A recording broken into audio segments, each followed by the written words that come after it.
بسم اللہ الرحمن الرحیم۔ شروع کرتی ہوں اللہ کے ببرکت نام سے جو بڑا مہربان نہایت رحم کرنے والا ہے۔ بنی اسرائیل حضرت عزیر کو اللہ کا بیٹا کیوں کہتے تھے اور حضرت عزیر 100 سال تک کیسے سوئے رہے اور کیسے یہ واقعہ لوگوں کے لیے معجزہ بن گیا۔ ایک دن حضرت عزیر علیہ السلام کھیتی باڑی کی غرض سے اپنی زمینوں کی طرف گئے۔ دوپہر کے وقت شدید گرمی تھی۔ اس گرمی کی وجہ سے آپ قریب ویران بستی میں داخل ہوئے اور ایک کھنڈر میں پہنچ گئے۔ اپنے گدھے سے نیچے اترے اور ایک سائے میں جا کر بیٹھ گئے۔ اب آپ کے پاس 2 ٹوکریاں تھیں جن میں ایک میں انجیر اور ایک میں انگور تھے۔ آپ نے ایک پیالہ لیا اور انگوروں کا رس اس میں نچوڑ لیا۔ پھر اپنے تھیلے میں سے ایک خشک روٹی نکالی اور اس مشروب میں بھگو کر کھانے لگے۔ پھر آپ وہاں ہی ایک دیوار کے ساتھ لگ کر لیٹ گئے اور اجڑے ہوئے گھروں کو دیکھنے لگے۔ یہ اجڑے گھر ایسے تھے کہ چھتوں کے سہارے کھڑے تھے اور ان کے رہائشی ختم ہو چکے تھے۔ ان کی ہڈیاں بوسیدہ ہو چکی تھیں۔ آپ کے دل میں خیال آیا کہ اللہ انہیں مارنے کے بعد کیسے زندہ کرے گا۔ آپ کو اللہ کی قدرت پر کوئی شک تو نہیں تھا، لیکن یہ آپ کی حیرانگی کی وجہ تھی۔ اچانک اللہ تعالیٰ نے ملک الموت کو بھیجا اور اس نے حضرت عزیر علیہ السلام کی روح قبض کر لی۔ اس کے بعد آپ 100 سال تک موت کی آغوش میں رہے۔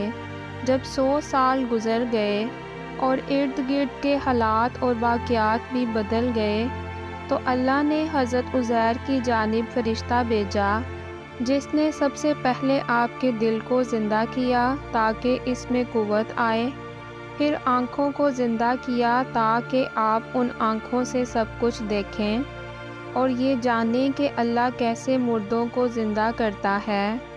پھر حضرت عزیر کی جلد پر بال آئے اور دیکھتے ہی دیکھتے سارے ڈھانچے میں روح پھونک دی گئی اور جو بکھرے ہوئے اعضاء تھے وہ سارے اکٹھے ہو گئے اور حضرت عزیر علیہ السلام زندہ ہو گئے۔ اب جب آپ زندہ ہوئے تو فرشتے نے آپ سے سوال کیا، اے عزیر، تم یہاں کتنی دیر تک ٹھہرے؟ آپ نے کہا، 1 دن یا دن کا کچھ حصہ۔ آپ کے خیال کے مطابق تو یہی تھا کہ آپ ظہر کے قریب سوئے تھے اور اب یہ دن کا آخری حصہ ہے تو اتنا ہی ٹائم ہوا ہوگا۔ اب فرشتے نے حضرت عزیر کو ساری صورتحال سے آگاہ کیا اور بتایا کہ آپ اس ویرانے میں 100 سال تک رہے ہیں اور وہ بھی موت کی آغوش میں۔ جب آپ ان وادیوں کو دیکھ رہے تھے کہ کون ان کو زندہ کرے گا تو آپ کی روح قبض کر لی گئی اور آپ 100 سال تک موت کی آغوش میں رہے۔ اگر آپ تھوڑا حصہ ہی سوئے ہیں تو آپ اپنی روٹی اور انگوروں کے رس کو دیکھیں، یہ چیزیں تو ویسے ہی ہونی چاہیے تھیں۔ اب حضرت عزیر علیہ السلام بہت زیادہ حیران ہوئے اور کہا، کس طرح میں 100 سال تک موت کی آغوش میں رہا؟ فرشتے نے کہا، کیا اب بھی آپ اس کا انکار کرتے ہیں؟ ایک دفعہ اپنے گدھے کی جانب تو دیکھیں جس کی ہڈیاں بوسیدہ ہو چکی ہیں۔ پھر فرشتے نے اس گدھے کی ہڈیوں کو پکارا۔ فرشتے نے ان کو ایک ساتھ جوڑا۔ پھر اس گدھے کی رگیں اور پٹھے نکل آئے، ان پر گوشت چڑھ آیا، اس کے بال نکل آئے۔ پھر فرشتے نے اس گدھے میں روح پھونکی۔ گدھا بلند آواز سے چلانے لگا اور سمجھا کہ شاید قیامت آ گئی ہے۔ اسی واقعے کا قرآن پاک میں اس طرح سے ذکر ہے، اب دیکھ اپنے گدھے کو، اور سب اس لیے ہے کہ ہم تجھے نشانی بنائیں گے لوگوں کے لیے، اور دیکھ ان ہڈیوں کو کہ ہم کیسے جوڑتے ہیں انہیں دوبارہ، پھر کیسے پہناتے ہیں انہیں گوشت۔ یہ سب کچھ اللہ تعالیٰ نے حضرت عزیر کے سامنے کیا تاکہ ان کو یقین آ جائے کہ قیامت کے بعد کس طرح انسانوں کو زندہ کیا جائے گا اور کس طرح ان کی بوسیدہ ہڈیوں سے دوبارہ انسان بنایا جائے گا۔ اب اس سارے واقعے کے بعد حضرت عزیر اپنے گھر کی جانب گئے جب اپنے محلے میں داخل ہوئے تو کسی نے بھی ان کو نہ پہچانا اور نہ ہی وہ لوگ ان کو پہچان سکے۔ پھر جب آپ گھر میں داخل ہوئے تو گھر کی حالت بدل چکی تھی۔ گھر کے کونے میں ایک بوڑھی نابینا عورت تھی جس کی عمر 120 سال تھی۔ اب یہ عورت گھر کی نوکرانی تھی۔ جب حضرت عزیر علیہ السلام گھر سے گئے تھے تب اس کی عمر 20 سال تھی۔ حضرت عزیر 100 سال موت کی آغوش میں رہے تو اس نوکرانی کی عمر اب 120 سال ہو چکی تھی۔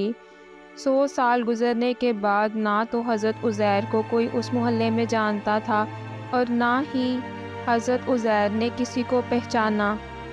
اب حضرت عزیر نے اس بوڑھی عورت کو بلایا اور پوچھا، کیا یہ عزیر کا گھر ہے؟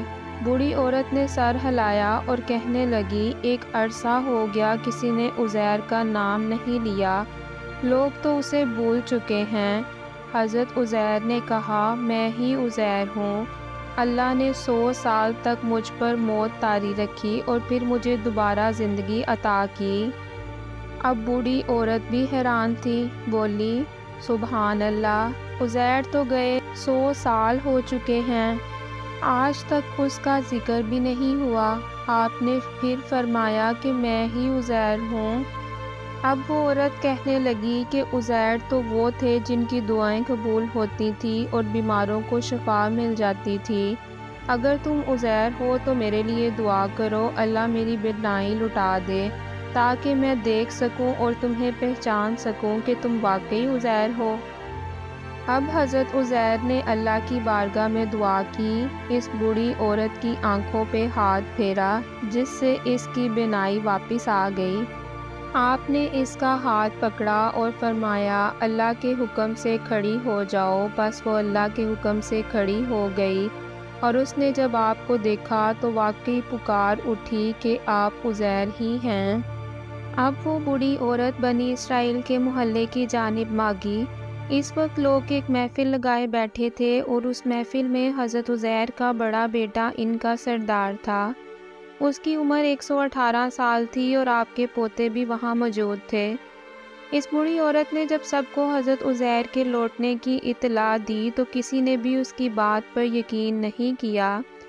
اس بوڑھی عورت نے کہا، دیکھو میری بینائی انہی کی دعا سے لوٹی ہے اور میں چلنے پھرنے کے قابل بھی ہو گئی ہوں۔ اس بوڑھی عورت نے کہا، دیکھو حضرت عزیر کہتے ہیں کہ میں 100 سال تک موت کی آغوش میں رہا اور پھر مجھے نئی زندگی عطا کی گئی۔ اب لوگ اٹھ کھڑے ہوئے، حضرت عزیر کے گھر کی جانب دوڑے۔ حضرت عزیر چونکہ جوان تھے اس لیے لوگ انہیں پہچاننے کی کوشش کر رہے تھے اور وہ بھی لوگوں کو پہچاننے کی کوشش میں تھے۔ حضرت عزیر کے بیٹے نے کہا، میرے والد کے دونوں کندھوں کے درمیان تل تھا۔ حضرت عزیر نے اپنے دونوں کندھے ننگے کیے تو ان کے درمیان واقعی تل موجود تھا۔ بنی اسرائیل ابھی بھی اس بات پر یقین کرنے کو تیار نہ تھے اور کہنے لگے، عزیر تو تورات کے محافظ تھے اور بخت نصر نے تو تورات کو جلا کر راکھ کر دیا ہے۔ اب تورات کے وہی حصے موجود ہیں جو لوگوں کو یاد تھے۔ حضرت عزیر کے والد نے تورات کے نسخے کو کسی جگہ دفن کر دیا تھا جس کے متعلق صرف حضرت عزیر کو علم تھا۔ آپ کے متعلق جب بنی اسرائیل نے کہا کہ آپ دعوے میں سچے ہیں تو ان نسخوں کو لائیں، حضرت عزیر نے ان کو ساتھ لیا اور وہ نسخے نکال لائے۔ جب ان نسخوں کو نکالا تو وہ بوسیدہ ہو چکے تھے اور ان پر جتنے بھی الفاظ تھے وہ مٹ چکے تھے۔ حضرت عزیر نے تورات کو دوبارہ تحریر کرنا شروع کیا۔ اس مقصد کے لیے آپ ایک درخت کے سائے میں بیٹھے۔ آسمان سے شہاب ثاقب کے ٹکڑے گرے جن سے روشنی نکل رہی تھی۔ وہ روشنی آپ کے اندر داخل ہوئی۔ اس معجزے کو دیکھ کر بنی اسرائیل آپ کو اللہ کا بیٹا کہنے لگے۔ نعوذ باللہ، وہ آپ کو اللہ کا بیٹا اس لیے کہتے تھے کہ اس ٹائم پہ تورات جو غائب ہو چکی تھی وہ کوئی بھی نہیں لکھ سکتا تھا، تو حضرت عزیر نے وہ ساری لکھ دی کیونکہ وہ ساری آپ کو یاد تھی، تو اس وجہ سے وہ آپ کو اللہ کا بیٹا کہنا شروع ہو گئے۔ آپ نے ساری تورات حزقیل کے عبادت خانے میں بیٹھ کر مکمل کی اور اسی جگہ پر آپ کا وصال ہوا۔ اب اس زمانے میں یہ اللہ تعالیٰ کی بہت بڑی نشانی تھی کہ جب آپ اپنے بیٹوں کے ساتھ ہوتے، اپنے پوتوں کے ساتھ ہوتے، تو بیٹے اور پوتے بوڑھے ہوتے اور آپ ان کے ساتھ جوان ہوتے، کیونکہ آپ کے بیٹے کی عمر 118 سال تھی اور آپ 100 سال تک موت کی آغوش میں رہے، اس لیے آپ کی عمر 40 سال تھی۔ جب آپ ان کے ساتھ چلتے پھرتے تو آپ کے بیٹے بوڑھے لگتے اور آپ ان کے ساتھ جوان لگتے۔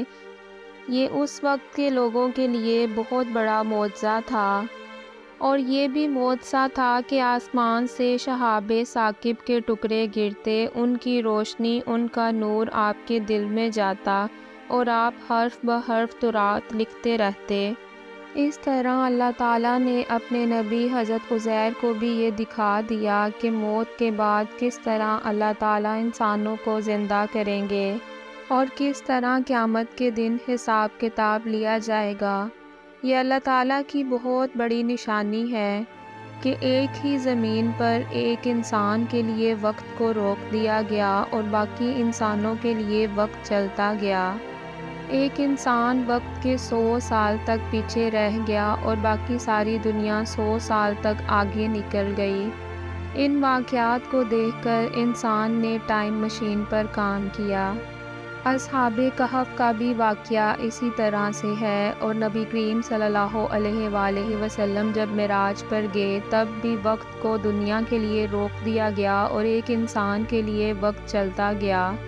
اسی طرح قیامت کے دن بھی ہوگا، جس طرح کہا جاتا ہے کہ یہاں کا ایک دن کتنے سالوں کے برابر ہوگا۔ اس دن بھی اللہ کی طرف سے وقت کی رفتار کو کم کر دیا جائے گا۔ یہ ساری نشانیاں انسانوں کے لیے ہیں اور انسان کی سوچ سے باہر کی بات ہے۔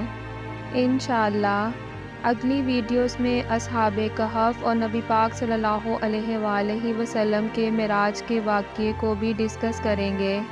اللہ تعالیٰ سب کو نیک راہ پر چلنے کی توفیق عطا فرمائے، آمین۔